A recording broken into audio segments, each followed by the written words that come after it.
Hundreds of Hamas headquarters, armament stores, missile launchers, missile launching pads, a watchtower, and pickup vehicles with machine guns mounted in northern Gaza were all destroyed by Operation Iron Sword, according to the IDF. However, Hamas tunnel network is clearly the primary target of IDF operations throughout Georgia. The most critical step in persuading Hamas to disarm is thought to be the destruction of this tunnel system, known as the Gaza Metro. The network of covert underground tunnels that Israeli forces had discovered was destroyed, according to a recent announcement from the IDF, which involved soldiers from the 401st Brigade Combat Team and the Yahulam Special Operations Unit of the IDF's Combat Engineering Corps. The IDF further stated that the subterranean building was destroyed following their disclosure that Hamas had taken over Gaza City. According to the IDF, the tunnel network that was destroyed included apartments, offices, and living quarters for key Hamas officials. The tunnels in the Chayja district lead to areas above ground in Palestine Square. According to the IDF,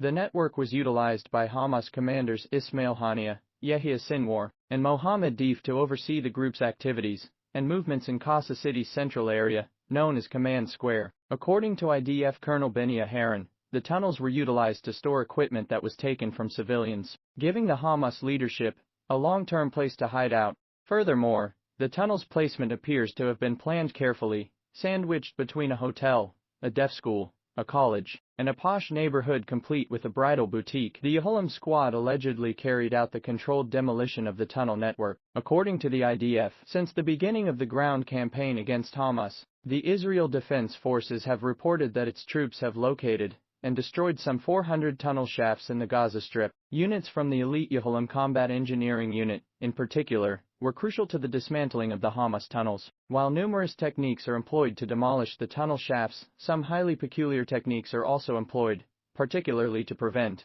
Hamas militants are being prevented from exiting the tunnels. The IDF posted a video on social media showing the usage of big pumps to force seawater into the Shifa hospital tunnel shaft. By employing this technique, the IDF forces were able to stop Hamas fighters from ambushing Israeli troops through the tunnels. Regarding the other subterranean shafts that were identified, the IDF did not specify if the same procedure was followed. However, it is safe to infer that the tunnel network in this area is very vital to Hamas leadership, and the loss of this network would gravely affect Hamas, given the evidence discovered in the tunnel shafts in Shifa Hospital. Deep within civilian infrastructure, such as homes, schools, hospitals, and other establishments, were typically where tunnel openings might be found. This provides more proof that Hamas is defending the Israeli army against the civilian population and infrastructure in Gaza by using them as human shields. The IDF has charged Hamas on several occasions of purposefully locating its infrastructure in a residential area in order to utilize Gaza's citizens as human shields. However, Hamas has always refuted the IDF's allegation, but the Shifa Hospital and numerous other tunnel shafts in northern Georgia are situated beneath civilian infrastructure, proving that the IDF is correct to accuse Hamas. Thousands of homeless individuals who sought refuge at Shifa Hospital in recent days were surrounded by Israeli forces during gunfighting with Hamas terrorists. Grounds regularly exploited secure channels to flee to Gaza's southern region. A number of patients and medical personnel exited the hospital grounds without incident. According to estimates, there are still at least 2,300 people inside, including patients, staff, and displaced civilians, and they might not be able to get out because of the intense fighting going on nearby. U.S. President Joe Biden and Prime Minister Benjamin Netanyahu spoke over the phone for a long time before the Haifa raid. The discussion, according to the White House, centered on plans to release the captives. The Biden administration affirmed in a statement what Israel has long claimed: Hamas is utilizing medical facilities for military gains. It is anticipated that the fighting in Gaza will go on for the most of the foreseeable future, although the chance that the conflict's intensity will fluctuate. To support the war effort, a large number of processes are needed, and Israel has already implemented a large number of these procedures to prepare for this lengthy journey. The use of modern technology and the production of more weapons locally are two of the most important developments in the context of the battlefield. As stated in a report, article was released on Wednesday by Yediot Aharonot, the Defense Ministry wants to increase Israeli self-reliance in military supply by developing local production of the chemical agents needed to make bombs. This is to achieve the objective of making Israel more reliant on its own military supplies. Furthermore, the article claimed that the military industries in the area were involved in organizing this endeavor. The report went on to say that the shift to domestic arms production is expected to cost billions of dollars, with payments going to both larger firms and smaller subcontractors. In order to join the war effort, Israel had already started to compete with a large number of local companies after October the 7th. This was done to ensure that it would take part. Ammunition hoarding is crucial, especially in light of the fact that the conflict in Ukraine has served as a sponge for certain weaponry and shells. In the meantime, the war against Hamas has demonstrated that modern warfare cannot overcome the obstacle of the demand for massive quantities of weapons. It is impossible to overcome this impediment. There has been little understanding of the idea that warfare will grow more accurate and that this would perhaps result in a significant shift in the nature of the conflict in Gaza or Ukraine. This is something that has been constant for the whole war. Even if there may have been an increase in the number of minor conflicts over the past several decades that have been able to employ special forces, large-scale wars still require a high degree of physical capability. Furthermore, the Israeli Defense Forces, or IDF, have access to state-of-the-art technology in Gaza.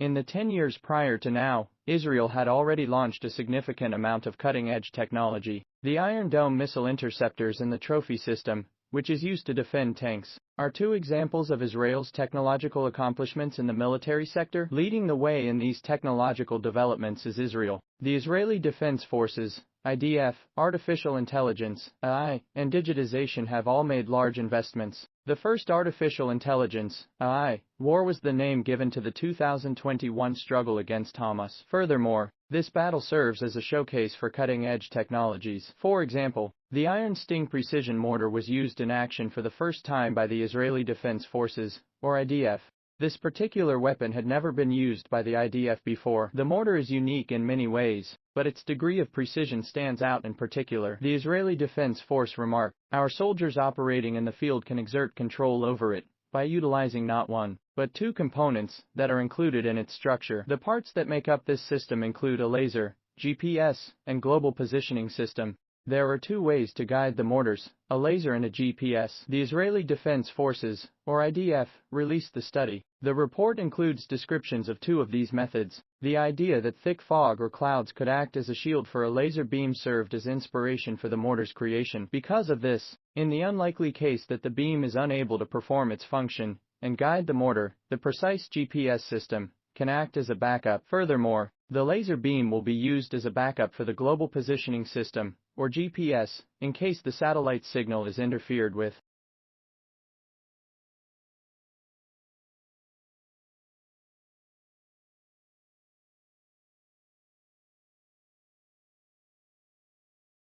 There are two ways to guide the mortars, a laser and a GPS. The Israeli Defense Forces, or IDF, released the study. The report includes descriptions of two of these methods. The idea that thick fog or clouds could act as a shield for a laser beam served as inspiration for the mortar's creation. Because of this, in the unlikely case that the beam is unable to perform its function and guide the mortar, the precise GPS system can act as a backup. Furthermore, the laser beam will be used as a backup for the global positioning system, or GPS, in case the satellite signal is interfered with.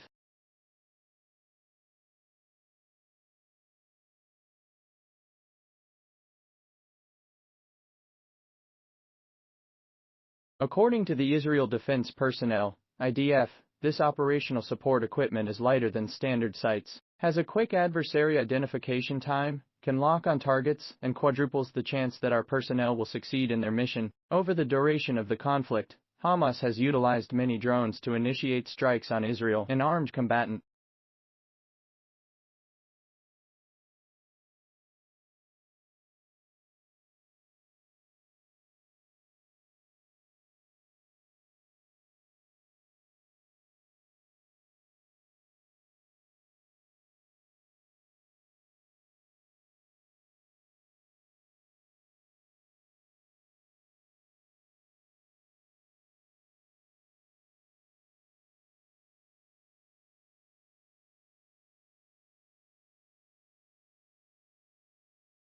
The gun is capable of using smash technology to fight against smaller drones, such quadcopters. With the aid of this technology, the fighter can lock onto a moving target more successfully, and fire only when it is absolutely essential. There is danger everywhere. You look in Gaza's central area, there are hazards like these everywhere. The Israeli Defense Force, or IDF, claims that among the many obstacles that our troops must overcome are explosive-carrying drones and terrorists. Our troops are dealing with each of these dangers. More specifically, the ammo used by the MO is known as Spike Firefly and is developed by Rafael Advanced Defense Systems. This technology represents the third one that is now being used. Despite being formally a member of Rafale's Spike missile family, the Firefly is a unique missile that functions similarly to a drone, taking off and hovering at the same time. This means that there is a chance that the drone's ammo will come into touch with a target. This works effectively in urban areas because targets, like RPG teams, might hide in a house and only sometimes come out of concealment. These kinds of targets are numerous. One of the most important aspects of the modern combat strategy is the application of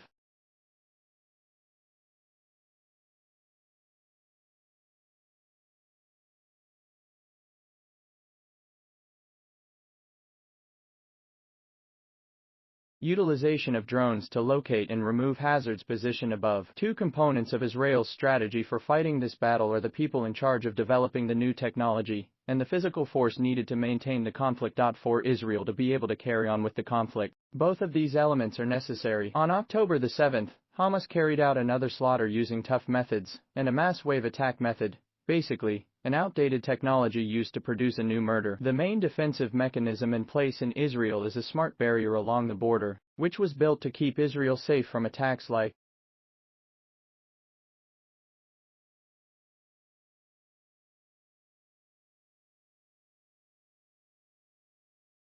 October the 7th. This wall was constructed to keep Israel safe from harm. Conversely, even the most advanced sensors in the world won't be able to halt thousands of armed warriors if there aren't enough forces or muscle to stop the enemy.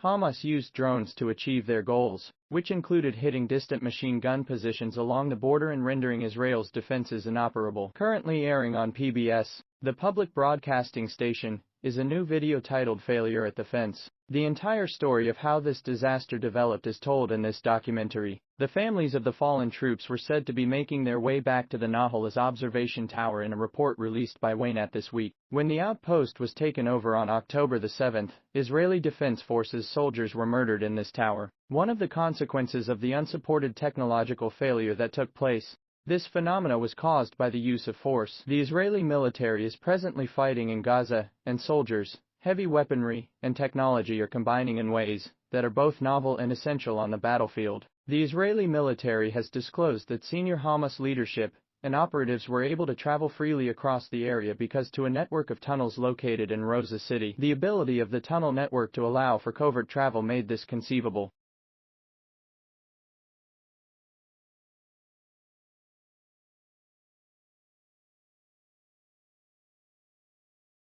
The Israeli military released a number of images of the underground system. The military has revealed that underground shafts were discovered in the homes and workplaces of well-known Hamas officials. These tube tunnels not only allowed Hamas leaders to abandon their positions or hold them for extended periods of time, but they also allowed the building's elevators and staircases to be used for covert interior descent. The main Israeli military spokesman, Daniel Hagari, claims that Hamas leaders, including as top Gaza leader Yahya Sinwar, political chief Ismail Haniyeh, and military chief Mohammed Daif, used integrated above-ground to below-ground infrastructure. It was Hagari who supplied this data.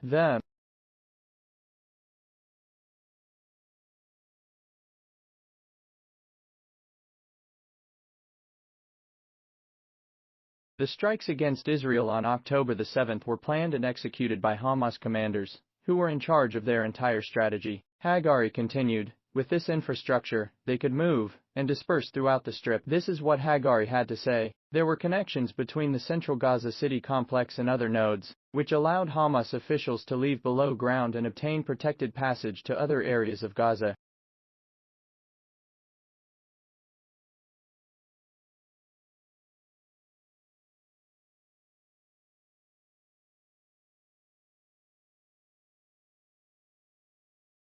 Because the complex was connected to nodes, this was made possible. Hagari explained that they could travel from the center of Georgia City to Shifa Hospital, where they could take an ambulance like a taxi south. From there, they could return to Shifa, join the network, and head north into the Rantasi Hospital region. Israel has conducted raids at several hospitals, including Shifa and Rantasi, among others, in an attempt to find militants, weapons, and tunnels. The Israeli military has believed that Hamas conceals its activities behind medical facilities since the organization's founding. There were no successful attempts made to get in touch with Hamas representatives during that time period in order to obtain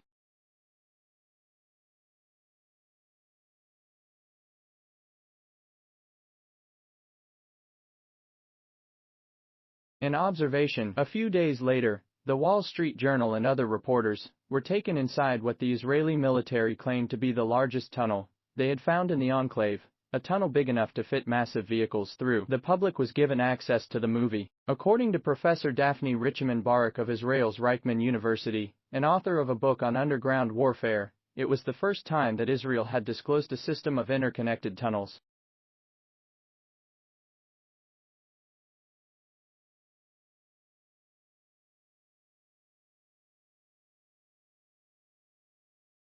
This was the first time Israel had demonstrated such a network with the recent discovery of the tunnels. A 20-meter deep tunnel was seen in a video that was shown in the film, and it was supposed to have originated from Sinwas Helper de Camp's flat. The tunnel was supposed to have a panel board, a blast door, and a spiral staircase in addition to these elements. According to a bank document found by Israeli forces in Khan Yunis, Hamas spent over $1 million in 2022 on the production of doors, concrete, and other workshop-related costs. The Israeli Defense Soldiers spokesperson's unit released this information on Friday, which announced the news. The author of the document below is Abu Ali El-Bari, who works for the Khan Yunis Brigade in the Operations Department. The communication was sent to Abu Muhammad, the leader of the El-Qassim Brigade's Khan Yunis Brigade. When the report was found, it was established that the Israeli Defense Forces, or IDF, were involved in operations in the Khan Yunis area. Several terrorists have been eliminated, numerous tunnels have been destroyed, and crucial intelligence materials have been made public thanks to the efforts of the 98th Division in the last few weeks.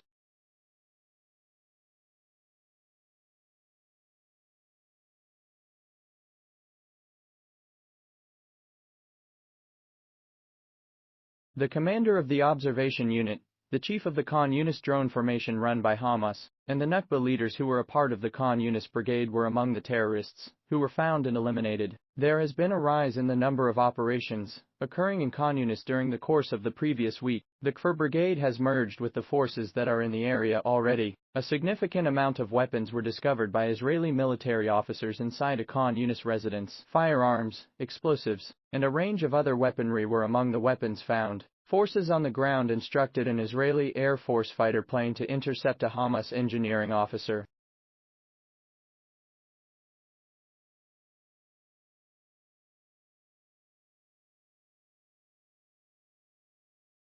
Who was in charge of placing explosives close to soldiers of the Israeli Defense Force. This directive was made during the Khan Yunis operations. In addition, an RPG was fired toward Israeli forces by a terrorist group that had emerged from a tunnel containing the weapon. The device was within the tunnel. Furthermore, raids were conducted by Israeli soldiers against a school located in the Al-Shadi refugee camp, which is close to Gaza's coast. These raids led to the discovery of numerous weapons, ammo, and maps that belonged to militants affiliated with Hamas.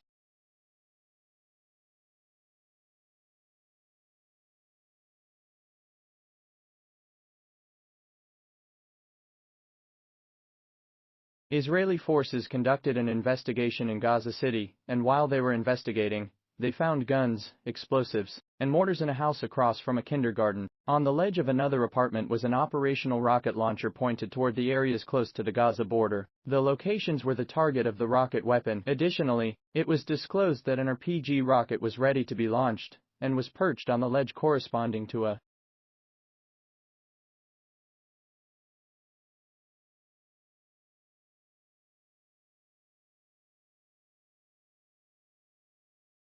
An announcement from the Israeli Defense Forces. During its operations, a Special Forces combat squad attached to the loader unit conducted its first operational activity in Gaza. During their operations in the northern Gazan city of Beit Hanun, the Loader Squad utilized their skills in sniper sabotage and penetration. According to a report from the Israeli Defense Forces IDF, the fighting group noticed a terrorist emerging from a tunnel. Subsequently, they opened fire on the Israeli soldiers that were in the area. The Israeli Defense Forces, IDF, claimed that its men killed the terrorists by